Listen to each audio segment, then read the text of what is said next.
वाह, क्या आईपीओ है।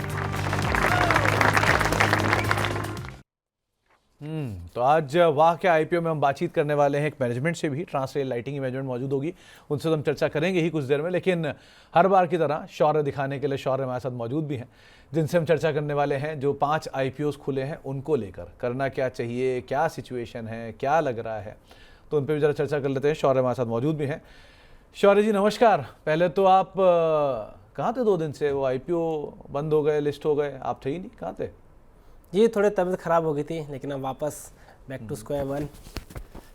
तो तबीयत खराब हो गई थी दिल्ली की सर्दी में। चलिए शुरुआत करते हैं पहले शौर्य डैम कैपिटल के आईपीओ के साथ। आज से 23 तारीख तक ये आईपीओ खुला है, क्या है डिटेल्स इसकी? जी डैम कैपिटल की बात करें, जैसा आपने कहा है, आज से 23 तारीख तक खुला है। इसका प्राइस बैंड है 269 से लेकर 23 का, और टोटल इशू साइज है 840 करोड़ का, जिसमें से पूरा ही ऑफर फॉर सेल है, यानी पूरी ऑफर फॉर सेल पे निकलने वाला है। कंपनी की बात करें तो कंपनी एक इन्वेस्टमेंट बैंक है जो इन्वेस्टमेंट बैंकिंग सर्विसेज प्रोवाइड कराते हैं, mergers and acquisition, capital market से पैसा रेज करना, और साथ ही साथ इंस्टीट्यूशनल ब्रोकिंग का भी कंपनी काम करती है।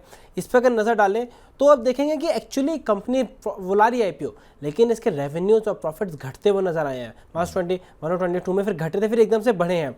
मार्च 2022 में थे 94 करोड़ का, हो गए 182 करोड़ के, लेकिन 23 में थोड़े घटते हुए नजर आए थे।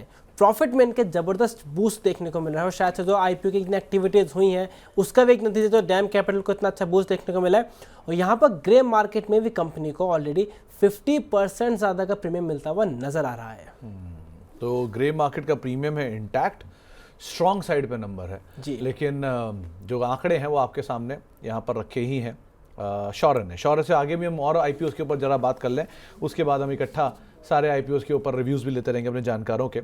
शौर्य, ममता मशीनरी छोटा आईपीओ है, लेकिन क्योंकि छोटा आईपीओ तो जल्दी भर भी जाएगा, क्या उम्मीदें लग रही हैं यहाँ पर? जी ममता मशीनरी की बात करें, जैसे आपने कहा छोटा आईपीओ है, प्राइस बैंड है 230 से 240 में, तो प्राइस बैंड से भी रिटेल इन्वेस्टर्स में काफ़ी एक साइकोलॉजिकल इंपैक्ट पड़ता है।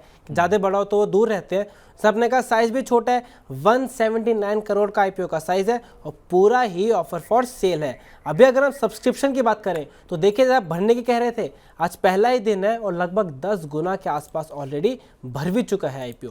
वहीं ग्रे मार्केट में नजर डालें तो ग्रे मार्केट में 80% से भी ज़्यादा प्रीमियम मिलता हुआ नजर आ रहा है। कंपनी के अगर बिजनेस पे नजर डालें तो कंपनी का बिजनेस है बेसिकली जो भी प्लास्टिक के बैग्स बनते हैं, पाउच बनते हैं, उनको बनाने वाली मशीन बनाने के कारोबार में कंपनी काम करती है। तो प्लास्टिक के बैग की मशीन, राइट? जी, प्लास्टिक के जो बैग्स बनते हैं उनको बनाने वाली मशीन ये कंपनी बनाती है।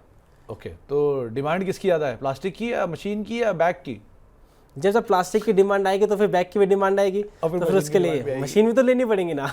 चलिए, तो इसीलिए शायद बाजार में इसके आईपीओ को भी अच्छे रिस्पॉन्स आ रहे हैं। 80% के आसपास ग्रे मार्केट का प्रीमियम है। टेक्सटाइल स्पेस बजिंग स्पेस है, और उसी स्पेस में आ रही है सनातन टेक्सटाइल। क्या करती है ये कंपनी शौर्य, और क्या डिटेल है इसकी? जी बिल्कुल, अगर सनातन टेक्सटाइल के कारोबार की बात करें तो ये बिल्कुल रॉ मटेरियल के कारोबार में कॉटन यान की ग्लोबल सप्लायर है। जो पॉलिएस्टर यान, कॉटन यान और टेक्निकल टेक्सटाइल होते हैं, उन सब के लिए कॉटन यान बनाती है। 3 तरह के, जिनके प्रोडक्ट्स जो है काफ़ी सेक्टर में यूज होते हैं, नॉट जस्ट कपड़ों में, हेल्थ केयर, ऑटोमोटिव, कंस्ट्रक्शन, इन सब को साथ प्रोटेक्टिव क्लोथिंग, इन सब में कंपनी के प्रोडक्ट्स को यूज़ किया जाता है। अगर आईपीओ की डिटेल्स देखें तो वो 23 दिसंबर तक खुला रहेगा। प्राइस बैंड है 305 से लेकर 321 का, और इशू साइज है 550 करोड़ का, जिसमें से फ्रेश इशू है 400 करोड़ का। सब्सक्रिप्शन में नजर डालें तो अभी ये ज़्यादा नहीं भरा है, पहला दिन है, 25% के आसपास भरा है। एग्जैक्टली कहें तो 0.27%। ग्रे मार्केट में 12% के आसपास का प्रीमियम मिलता हुआ नजर आ रहा है। और एक उसकी वजह ये भी, अगर हम फाइनेंशियल्स पे नजर डालें तो वो इतने अच्छे नहीं रहे हैं। इनफैक्ट पिछले 2 साल से फाइनेंशियल्स थोड़े घटते हुए नजर आए हैं। प्रॉफिट में भी गिरावट है और साथ में रेवेन्यूज में भी। तो इसीलिए शायद ग्रे मार्केट का प्रीमियम भी उतना इनकरेजिंग नहीं है, लेकिन फिर भी चलिए 40 रुपये के आसपास ग्रे मार्केट प्रीमियम पहला दिन है। लेट्स सी आगे किस तरह से कामकाज होता है। कॉनकॉर्ड इन्वायरो सिस्टम्स, नाम से तो लग रहा है कि इन्वायरमेंट से रिलेटेड कामकाज करती है। शौर्य जी, क्या लगता है इस कंपनी में? जी, इन्वायरमेंट को साफ करने काम में आती है। जैसे वेस्ट वाटर होते हैं, वेस्ट वाटर को ट्रीटमेंट के लिए कंपनी है। इसका कारोबार में बात करें तो वेस्ट वाटर को ट्रीटमेंट में होता है, जैसे आपको उसके लिए सर्विसेज प्रोवाइड कराती है, एंड टू एंड पूरे टेक्नोलॉजी और आईटी का यूज करके वाटर को दोबारा साफ करना इनका कारोबार है। इनका का प्राइस बैंड में नजर डालें 665 से लेकर 701 का प्राइस बैंड है। टोटल इशू साइज है 500 करोड़ का, जिसमें फ्रेश इशू है 175 करोड़। दूसरा है ऑफर फॉर सेल। सब्सक्रिप्शन में नजर डालें तो अभी 40% के आसपास से बढ़ चुका है और ग्रे मार्केट में कंपनी को ज़्यादा प्रीमियम नहीं मिल रहा है, केवल 10% के आसपास का प्रीमियम मिलता हुआ नजर आ रहा है। लेकिन अगर इनके फाइनेंशियल्स पर नजर डालें तो काफ़ी तेज़ी से इनमें ग्रोथ देखने को मिली है। इनका प्रॉफिट बढ़ा है रेवेन्यू से भी ज़्यादा तेज़ी से, यानी प्रॉफिट मार्जिन इनके 2 साल में बहुत ज़बरदस्त इंप्रूवमेंट दिखाते हुए नजर आए हैं। तो ग्रे मार्केट का प्रीमियम भी शायद इसीलिए 70 रुपये के आसपास है, 10% ग्रे मार्केट प्रीमियम है। जी बिल्कुल। लेकिन डिमांड साइड कैसी दिख रही है कि 500 करोड़ रुपए का आईपीओ है और उसमें से फ्रेश इशू और ओएफएस दोनों का ट्रेंड, दोनों का ब्लेंड भी अच्छा है। अब ऑब्वियसली बात है 5-5 आईपीओ खुल रहे हैं, सो ऐसा क्या हो रहा है जो सेकंड आईपीओ के अंदर इतनी स्ट्रॉन्ग डिमांड है ममता मशीनरी में और बाकियों की डिमांड थोड़ी स्लगिश है? क्या साइज़ बड़ी चीज़ है या डिमांड अदरवाइज बड़ी चीज़ है? देखिए यहाँ पे डिमांड का भी होता है, वे साइज ही मैटर करता है, उसका प्राइसिंग भी है, तो वो सारी बातें फैक्टर आउट करती हैं। और ये देखिए ममता मशीनरी का अगर पी देखें तो ममता मशीनरी का पी खाली 16.59 है और साथ में छोटा साइज है। तो सारी चीज़ें जो इम्पैक्ट कर रही हैं रिटेल इन्वेस्टर्स के लिए, इसी वजह से अगर आप सब्सक्रिप्शन पर भी देखें तो ममता मशीनरी 10 गुना से ज़्यादा सब्सक्राइब हो चुकी है। अभी जब हम बात कर रहे थे हम 9 गुना हुई थी, लेकिन अब बात करते करते 10 गुना ऑलरेडी कंपनी सब्सक्राइब हो चुकी है। ऐसी बात करते रहेंगे तो लगता है 15 गुना भी आप ही कर देंगे बातचीत में। खैर आगे बढ़ते हैं। अच्छा, एक लिस्टिंग भी हुई है आज श्योर है इन्वेंचर नॉलेज सोल्यूशन की, उस पर 1900 रुपये के दाम पर लिस्ट हुआ, 43% प्रीमियम पे लिस्ट हुआ। जब आप पहले इसको पढ़ रहे थे तब यही ग्रे मार्केट प्रीमियम था जहां लिस्ट हुआ या और भी अनुमान था, कम अनुमान था, ज़्यादा बेहतर लिस्टिंग हो गई? जी इन्वेंचर्स की बात करें तो ग्रे मार्केट प्रीमियम इनका थोड़ा फ्लक्चुएट होता हुआ नजर आया था, लेकिन एक तरह से कहें तो प्रीमियम थोड़ा ऊपर की ही लिस्टिंग होते हुए हमें नजर आई है। तो 52 गुना के आसपास सब्सक्राइब हुआ और करीब 2500 करोड़ रुपए के आसपास कंपनी ने फंड जुटाया है। सो इस तरह की लिस्टिंग के बाद या इस तरह की लिस्टिंग के साथ जरा आप फंडामेंटल्स के कुछ डिटेल बता पाएँ तो? जी बिल्कुल। अगर इन्वेंचर्स के बिजनेस की बात करें तो ये आईटी के क्षेत्र में काम करती है, लेकिन हेल्थ केयर के लिए जो आईटी के एडमिनिस्ट्रेशन वर्क होता है, बाकी होता है जब पेशेंट अंदर आते हैं बाहर जाते हैं, जैसे कहते हैं इन पेशेंट आउट पेशेंट, तो उसके लिए सर्विसेज करती है कारोबार। आईटी रिलेटेड है लेकिन हेल्थ केयर से रिलेटेड इनका कारोबार है। लेकिन इसमें बात करें, पहले भी इस पर डिस्कशन हुआ था कि कुछ दिन पहले कंपनी आई थी इंडिजीन। इसका कारोबार इंडिजीन से थोड़ा अलग है, वो थोड़े दवाइयों के कारोबार में आती है, लेकिन इसका सारा कारोबार है हेल्थ केयर यानी हॉस्पिटल्स के कारोबार में सप्लाई करती है। इनफैक्ट इंडिजीन के बारे में जब उस दिन अरुण जी हमारे साथ मौजूद भी रहे, आप भी थे, तो अरुण जी ने भी ये बात बोली थी कि इंडिजीन का जो कारोबार है वो जो है वो रिलेटेड है डॉक्टर्स से या कंपनीज से। इनफैक्ट इससे जो कारोबार है वो डॉक्टर्स से और एक माइक्रो लेवल पे कंपनी से रिलेटेड है। थोड़ा कारोबार में डिफरेंस है, लेकिन उन्होंने इसको लेकर भी सब्सक्राइब करने की ही राय दी थी और कहा था बड़ा यूनिक बिजनेस मॉडल भी है। ब्रजेश सर, 4-4, 5-5 आईपीओ हैं, आप कोई टिप्पणी करना चाहोगे किसी पे? जनरली सुमित जी मैं आईपीओ को ट्रैक नहीं करता हूं, तो उसके बारे में तो कुछ कह नहीं पाऊंगा। अगर वो इसीलिए पूछा कि आप टिप्पणी करना चाहोगे कि मैं जानता हूं कि आप आईपीओ कहाँ ट्रैक करते हो, आपको तो पहले चाहिए कि वो लिस्ट हो जाए, चार्ट बन जाए, अच्छा लग जाए, कप एंड हैंडल हो जाए, शोल्डर बन जाए, तब आप उसके अंदर जाओगे। लेकिन बिल्कुल सुमित जी, हमारा तो काम ही वही है कि कप एंड हैंडल पैटर्न हो या हेड एंड शोल्डर हो, तो हम उसमें कुछ विशेष अपनी टिप्पणी दे सकते हैं। ये ग्रे मार्केट है या आईपीओ है, इससे तो इसके लिए हम नहीं बने हुए हैं। नहीं, लेकिन एक बात बताओ ब्रिजेश सर, इतने सालों से आपको मैं जानता हूँ, आज करीब 10-12 साल हो चुके हैं, और जिस तरह का फ्लो आ रहा है मार्केट में, ये फ्लो आप एक्सपेक्ट कर रहे थे क्या कि इस तरह का बाजार में फ्लो आएगा, स्पेशली प्राइमरी मार्केट में, सेकेंडरी मार्केट में, या क्यूआईपी साइड पर या प्रमोटर सेलिंग साइड पर? क्या इतना मासिव फ्लो की उम्मीद थी आपको? ओवरऑल अगर हम देखें ना तो इंडिया की अगर हम बात करते हैं तो ओवरऑल अभी भी लोग शेयर मार्केट को बिलीव नहीं करते। जनरली अगर हम पॉपुलेशन देखें तो 140 करोड़ की आबादी में हार्डली शायद 5% होगा जहाँ पर जिनका अकाउंट खुले होंगे या एक्टिव अकाउंट हो। तो 140 करोड़ में अगर 5% भी हो तो लगभग 5-6 करोड़ ही लोग हैं जो ट्रेडिंग करते हैं। That is one point. Second point, अभी भी लोगों की ये धारणा है आफ्टर कोरोना के बाद में भी इस शेयर मार्केट को पब्लिक जो मेंटेलिटी है वो as a gambling sort of समझती है कि क्विक मनी है। बट अगर आप उसका प्रोस्पेक्टिव चेंज करें, अगर आप उसमें उसको निवेशक की तरह इस्तेमाल करें तो इट्स अ बिजनेस। चाहे आप टेक्निकल फ्रंट से ले लें, आपकी नॉलेज अगर हो, या फंडामेंटल फ्रंट से हो या डेरिवेटिव फ्रंट से हो, तो it's a business. You should know how to make multiple of that. तो लोगों की ये धारणा धीरे धीरे करके चेंज हो रही है। जहाँ पहले किसी ज़माने में बदला सिस्टम 15 दिन का चलता था, आज T+1 आ गया है। लोग पहले जो था वो 1% का ही लोग जानते थे शेयर मार्केट को। आज डिफरेंट कम्युनिटीज, डिफरेंट कास्टिज्म लोग लेके चल रहे हैं। तो धीरे धीरे मेरा मानना है कि अभी और बढ़ेगा मार्केट, ऐसा नहीं है कि घटेगा। It would be moving up और ब्रॉडर वे होगा, बट उसमें टाइम लगेगा। लोगों की धारणा चेंज होने में टाइम लगता है। चलिए ब्रिजेश सर, आगे भी इस पे भी तो बहुत लंबी चर्चा भी हो सकती है, तो आगे और बात करेंगे, लेकिन हमारे साथ दो और खास मेहमान भी मौजूद हैं आज। आमतौर पे आईपीओ इतने सारे हैं, सो आज हमने सोचा कंपनी की मैनेजमेंट भी हमारे साथ मौजूद हो जाए। ट्रांसरेल लाइटिंग, इस कंपनी का आईपीओ भी आज से खुल रहा है, 23 तारीख तक खुला रहेगा आईपीओ। दोनों मैनेजमेंट हमारे साथ मौजूद भी हैं, उनसे हम चर्चा करेंगे, लेकिन पहले कुछ बेसिक डिटेल, जहाँ पे प्राइस बैंड 410 से लेकर 432 रुपये। आईपीओ के जरिए 838-839 करोड़ रुपये जुटाने की योजना है। फ्रेश इशू 400 करोड़ रुपये के आसपास होगा। ओएफएस करीब 450 करोड़ रुपए के आसपास होगा। और सो फार अब तक जो आईपीओ है वो रफली 72% के आसपास सब्सक्राइब हो चुका है। बातचीत करने के लिए हमारे साथ कंपनी के एग्जीक्यूटिव चेयरमैन दिगंबर सर मौजूद हैं, और साथ साथ रणदीप नारंग जो एक कंपनी के एमडी एंड सीईओ हैं, वो दोनों मौजूद हैं। सर, आप दोनों को ही पहले तो नमस्कार, और आप दोनों का ही स्वागत है, और आप दोनों को ही बहुत बहुत शुभकामनाएं आईपीओ लेकर आने के लिए और एक नई जर्नी की तरफ बढ़ने के लिए। शुरुआत करूंगा मैं दिगंबर सर आपसे। पहले तो जो कंपनी के नंबर्स हैं, या जिस तरह की कंपनी की सिचुएशन है, जो कंपनी का फंड रेज है, उसमें करीब 800 करोड़ रुपए हैं। 400 करोड़ रुपए उसमें फ्रेश इशू है, और 400 करोड़ रुपए 450 करोड़ रुपए के आसपास का एक ओएफएस है।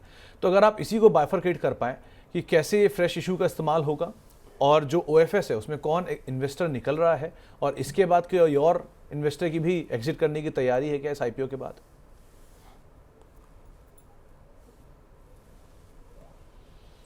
तो नमस्कार, मेरा नाम रणदीप नारंग है जी। बेसिकली जो 839 करोड़ है उसमें 400 ऑड करोड़ प्राइमरी है हमारा, और 439 ओएफएस है। ओएफएस में से कोई नहीं निकल रहा। The holding company continues to hold the funds and nobody is only dilution of shares is happening. और जो 400 करोड़ हम इस्तेमाल कर रहे हैं ट्रांसरेल में, वो बेसिक फोकस है 250 करोड़ वर्किंग कैपिटल का, which is required for our existing business and growth. The second is required 90 crores for our factory expansions. दो टावर फैक्ट्रीज हैं, कंडक्टर फैक्ट्री है, उसमें हम ब्राउनफील्ड एक्सपेंशन कर रहे हैं, और उसके साथ कोई 30 से 35% तक हमारा एक्सपेंशन होगा in terms of capacity. And third is 90 crores for general corporate purpose, which is basically there if and when we need to grow our company further. So ये तीनों मिला के this is all required for the growth of our company. Okay Digambar sir, एक चीज़ और कि company के जो existing business है उसके अंदर आप मेजरली कामकाज करते हो पावर ट्रांसमिशन पे, डिस्ट्रीब्यूशन पे, कंडक्टर्स पे। सो अभी जो बिजनेस है उसमें एग्जिस्टिंग ऑर्डर बुक की सिचुएशन क्या है? एग्जिस्टिंग ऑर्डर के साथ साथ कितने ऑर्डर्स के लिए आप L1 बिडर हो?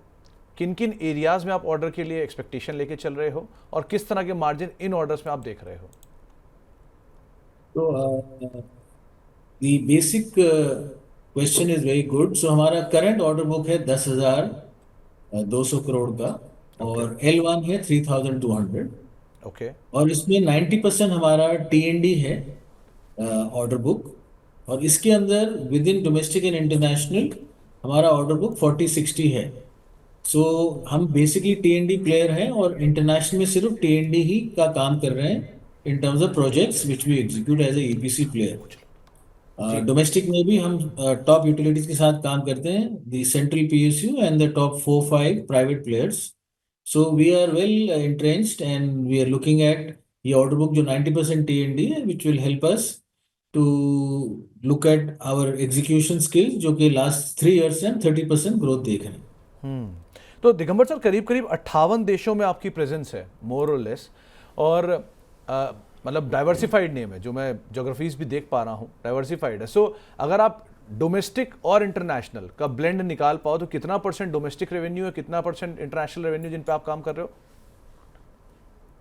तो हमारा जो रेवेन्यू है वो 60% इंटरनेशनल है, 40% डोमेस्टिक है।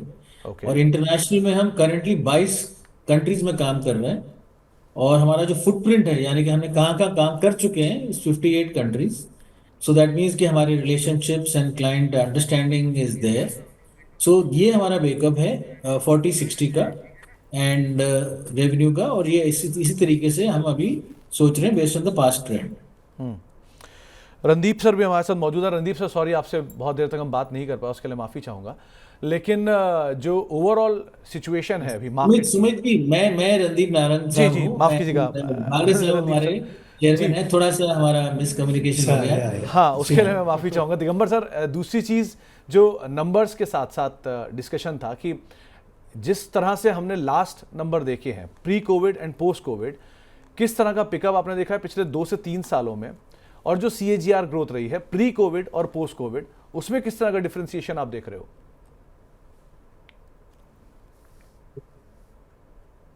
तो प्री कोविड में हमारा turnover was around 2000 crores and post COVID के बाद even during the COVID year also we have grown by 7%.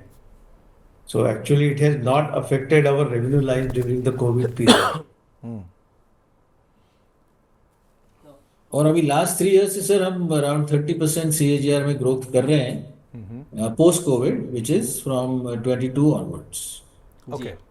Digambar sir, अगर आप बात कर रहे हो आपका इंटरनेशनल बिजनेस है, लेकिन नज़र डालें तो 2 साल पहले वो 40% रेवेन्यू अकाउंट करता था, आप कहें तो 50% से भी ज़्यादा 55% रेवेन्यू आपका अब्रॉड से आता है। उसमें देखें तो अफ्रीका में, साउथ अमेरिका, ऐसे रीजन में आता है, तो अच्छा लग रहा है वहाँ पे आपने पोटेंशियल को टैप करा है। तो वहाँ पे आपको बिजनेस करने में ऐसी क्या एकदम से ग्रोथ नजर आई जो 2 साल में इतना रेवेन्यू बढ़ गया, और साथ में वहाँ पे ऐसे कैसे चैलेंजेस आते हैं, क्योंकि वहाँ पर इन्फोर्समेंट की दिक्कत आ सकती है या इतना डेवलप नहीं है कॉन्ट्रैक्ट्स, तो वहाँ तो आप उन सारे चैलेंजेस को कैसे फेस करते हो वहाँ पे जो आपको इंडिया से अलग लग रहे हैं? तो शौर्य जी, good question.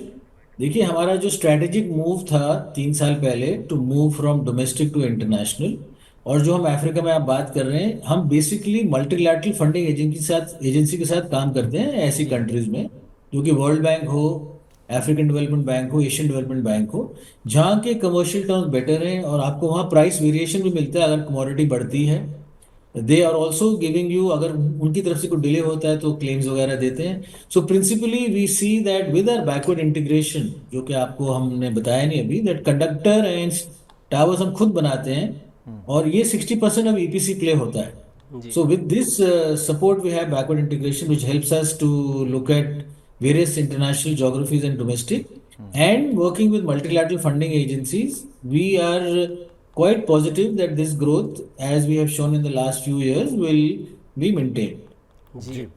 So Digambar sir, pre-COVID, our revenues from the international projects were only 20%, and now you see that our revenues from the international projects have grown from 20% to 60%. तो दिगंबर सर, जो पूरा का पूरा ओवरसीज ऑर्डर बुक है, क्या ये entirely आपका TND transmission के कारोबार का है? दूसरा Yes. जो हम आपका इंटरनेशनली में, yes, मैं इसको आपका इसमें क्वेश्चन सही कंडीशन है। पार्ट और भी है कि आपका जो पोल्स का बिजनेस है, क्या वो मतलब कैप्टिव है? उसको आप लोग क्या अपने कैप्टिव यूज के लिए करते हो, या उसको आउटसोर्स में भी, बाहर भी उसका कामकाज होता है? सो पहला question to answer first part, TND में हम इंटरनेशनल सिर्फ TND करते हैं, ओके और डोमेस्टिक में हम TND, सिविल, पोल्स और रेलवे करते हैं। Okay So international is all TND. Poles is captive to Indian market, but अभी हम एक्सपोर्ट पोटेंशियल देख के सोलर स्ट्रीट लाइटिंग का फोकस कर रहे हैं फॉर एक्सपोर्ट्स। बट 90% और 85 to 90% is domestic sales, not in our EPC business but direct sales to consumers. तो इनमें जो मार्जिन रहता है सर, डोमेस्टिक और इंटरनेशनल में बेटर साइड पे किसका है? क्या TND के मार्जिन बेटर मान के चलूं कंपेरेटिवली डोमेस्टिक ऑर्डर बुक के? हाँ जी, TND is better, international is better than domestic, but domestic also is very stable and good. जी सर, जैसे आप बात कर रहे हैं तो आगे आने वाला टाइम में सोलर एनर्जी, रिन्यूएबल एनर्जी पे फोकस बढ़ रहा है। आजकल लोग घरों में भी सोलर पैनल लगा रहे हैं, तो क्या आपको एक चैलेंज नजर आ रहा है या फिर आपके लिए अपॉर्चुनिटी, या आपको किस तरह से देख रहे हैं? पूरे आपका जो बिजनेस है वो तो जेनरिक पावर पे है, तो आपको किस तरह से इम्पैक्ट कर सकता है ये वाला जो आ रहा है रिन्यूएबल एनर्जी की वजह से? देखिए, जो भी रिन्यूएबल एनर्जी जनरेशन होगी जी, उसको ट्रांसमिशन लगेगी to transfer the power from A point to B point, और स्टेट, विद इन स्टेट और इंटरस्टेट। जी। सो हमारे लिए ट्रांसमिशन, चाहे थर्मल पावर हो या सोलर पावर जनरेशन हो या हाइड्रो हो, न्यूक्लियर हो, all is same, because transmission line तो लगेगी ही लगेगी। जी। तो सर एक चीज़ मैं आपसे और पूछना चाहूँगा, अगर आप थोड़ा ब्रेकअप दे पाओ मुझे कि डोमेस्टिक कारोबार में कंपनी की ऑर्डर बुक कितनी है और इंटरनेशनल कारोबार में कंपनी की ऑर्डर बुक कितनी है, पहला पार्ट, और दूसरा सिविल बिजनेस को लेकर आपका आउटलुक क्या है? देखिए, हमारा जो ब्रेकअप है डोमेस्टिक इंटरनेशनल का, domestic is around, currently order book जो है 50% है ओके। एंड इंटरनेशनल 50% है। अब इसके अंदर जो हमारा सिविल है वो करीबन 8 to 10% है, रेलवेज 2 to 3% है, और पोल्स एंड लाइटिंग 3% है, and approximately 33 to 35% T&D।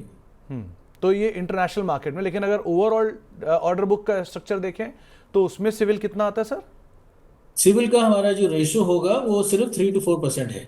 Overall why is it लो? हाँ, why is it low in terms of order? Because हम अभी प्री क्वालिफिकेशन अपनी बना रहे हैं, हम 3-4 जॉब एग्जीक्यूट कर रहे हैं। Once we are pre qualified we'll be able to bid in more jobs in a manner which is better for us from a engineering and focus point of view. जी sir, आपका जो business है उसमें transmission सबसे ज़्यादा revenue account करता है वो, लेकिन ना ग्रोथ प्रोस्पेक्ट से देखें आगे आने वाला टाइम में वो कौन से सेगमेंट सबसे ज़्यादा ग्रोथ के प्रोस्पेक्ट नज़र आ रहे हैं? देखिए, एज पर आरएचपी जो हमने रिपोर्ट दिखाई है क्रिसिल की, maximum growth is happening in T&D in India, जी। In Africa, South East Asia and SAARC. तो बेसिकली इंडिया इंफ्रास्ट्रक्चर पोटेंशियल बहुत है, एंड आगे के ग्रोथ के जो प्लान्स हैं as per the forecast it is very aggressive, and we feel that going forward हमारा मिक्स जो है विल बी 50-50, 50 इंटरनेशनल 50 डोमेस्टिक। जी। तो 50 इंटरनेशनल 50। सर एक चीज़ और मैं ऑब्जर्व कर रहा था कि ट्रांसरेल लाइटिंग सिस्टम के अंदर कंपनी के जो मार्जिन्स हैं वो करीब 12% के आसपास हैं। जो बाकी पीयर्स हैं, चाहे कल्पतरू की बात कर लूँ या KEC की बात कर लूँ, इन सब के कंपैरिजन में थोड़े बेटर साइड पे जो लिस्टेड प्लेयर हैं उनके, तो उनके कंपैरिजन में आपके मार्जिन ऑलरेडी बेटर साइड पर हैं। सो ये 12% के मार्जिन इंटैक्ट रहेंगे, और अगर गोइंग फॉरवर्ड मान के चलूँ तो एक कंफर्टेबल मार्जिन कंपनी के लिए क्या रहेंगे? क्या ये 12 से 15 की रेंज में रखने वाले हो आप? आपका एक क्वेश्चन बिल्कुल दुरुस्त है, सही है। तो लास्ट ईयर हमने 11.77% किया मार्जिन, एबिटा मार्जिन, और इस फर्स्ट क्वार्टर में अराउंड 13% किया हमने। So if you see the current trend we will be in the same range between 11.77 and 13, and that is where we feel is a good sweet spot. चलिए, बहुत बहुत शुक्रिया Randeep sir आपका भी, Digambar sir आपका भी, आज हमारे साथ जुड़ने के लिए। और एक बार फिर से आप लोगों को बहुत बहुत शुभकामनाएं आपके नए IPOs के लिए। इनिशियल कंफ्यूजन के लिए नाम को लेकर थोड़ा सा मैं माफी चाहूंगा। नहीं, कोई दिक्कत नहीं है। Thank you so much. लेकिन बहुत बहुत शुक्रिया सर हमारे साथ मौजूद रहने के लिए, और उम्मीद करते हैं कि एक बढ़िया लिस्टिंग के बाद आप लोगों से दोबारा मुलाकात होगी आगे फिर। लेकिन फिलहाल के लिए बहुत बहुत शुक्रिया अपना समय हमें देने के लिए और हमसे जुड़ने के लिए, और एक बार फिर से आप लोगों को फिर से शुभकामनाएं। बढ़िया Sumit ji, Shaurya ji, thank you so much for your time. Thank you sir, thank you. वाह क्या IPO है।